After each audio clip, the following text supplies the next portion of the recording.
Додека Струга веќе втора недела е без чиста вода за пиење поради човечки фактори и незаконски ископи, експертите предупредуваат дека ваквата криза може многу лесно да се преслика и во главниот град.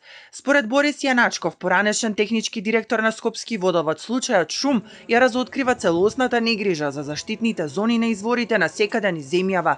Според него, главните ризици за Скопје се неконтролираната урбанизација или изградба на објекти во подрачја кои се директно поврзани со подземните води, индустријски капацитети без соодветни филтри и слаба контрола на институциите. 42 катници, Скопје на вода. Заштитната зона на бунарското подрачје во неја се проделя од булеварот 8 септември пред Александар Палас до Гологанов, фаќа до Сарај и до Орман. На тие потези може да се гради само едно ниво надоле, тоа е 3 метри. Другото треба да се прават армирано-бетонски плочи, за да може тој терет од објектите да се какви згради тамо, и не треба да се дозволи да не си играме, водата е основна животна супстанца, да не останеме без вода.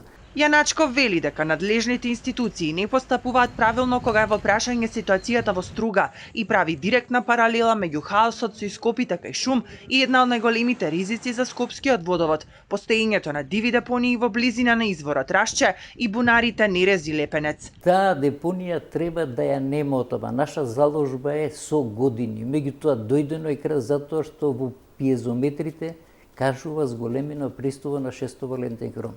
Целата депонија, кога врне дожд, има исцедок и иде 600 валетија. А тука веднаш на 100 метра е депонијата па Вардар и е планината Жеден. Тука има подземна акумулација која се храни од чарските води, од снегови зависи каква е хидролет. Таа треба да ја нема, то не се никакви пари за државата, затоа што да го заштитиме Рашче за да не биде касно. Инаку водата во Струга е се уште забранета за пиење, додека за техничка употреба може да се користи. Од Центарот за јавно здравје Охрид информираат дека по налог на општината секој ден се земаат нови примероци од изворот кај шум. Вчера матноста била намалена на 1,65 единици, но денеска е повторно зголемена на 4,43. Во градот пак матноста на водата се намалува и е околу 1,56 единици од дозволените 1,5, но не смее да се пие.